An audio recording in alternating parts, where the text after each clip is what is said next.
Et pour clôturer ce journal, nous nous envolons au nord-ouest du Sénégal, une ville classée patrimoine universel par l'UNESCO, une ville aussi de patrimoine fassi, où de nombreux Marocains vécurent et commencèrent, notamment durant la première moitié du XXe siècle, Saint-Louis, et le reportage de Mohamed El Shkal Mustafa Al-Sfar.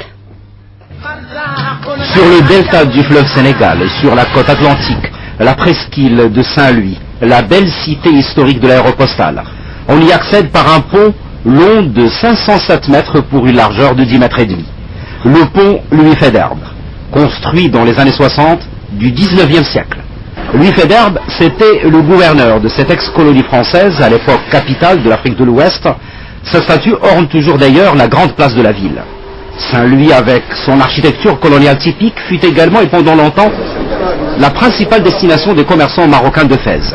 Aujourd'hui encore, djellaba, babouche et tarbouche, ils sont très prisés, tout comme les principales recettes de l'art culinaire marocain. Les commerçants faciles ont certes déserté, mais le souvenir demeure très fort. Magasins marocains, tenus par des grands commerçants, des grandes familles marocaines. C'était des senteurs quand vous marchiez. Moi, quand je marchais, c'était d'abord la menthe.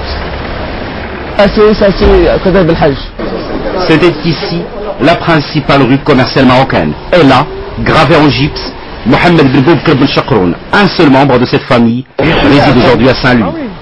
C'est ma ville natale. Nous sommes tous de Fès. Mon grand-parent sont de Fès. Très peu d'autres Marocains s'attachent toujours à cette ville depuis que Saint-Louis avait perdu sa place de capitale commerciale de l'Afrique de l'Ouest au profit de Dakar. Fatima Izoubida, de Saint-Louisienne de Fès, elle parle parfaitement le Wolof.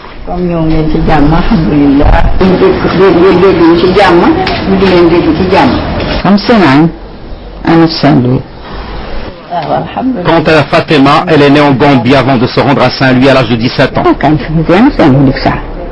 À l'époque, il faisait bon vivre à Saint-Louis. Il y avait beaucoup de Marocains, tous originaires de Fès. أنا سيدي خلقيت هنا في عام 1954 في الدار هذه في البيت الدار كان ديالي.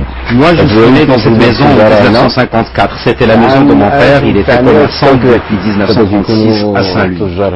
Nous recevions beaucoup de prédicateurs, notamment de la tariqa Tijaniya de Fès.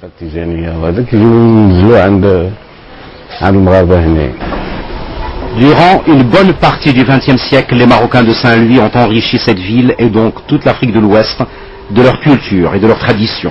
Saint-Louis, devenu depuis l'une des meilleures destinations touristiques de toute la région, conserve toujours avec jalousie cet héritage cultuel et civilisationnel de Fès.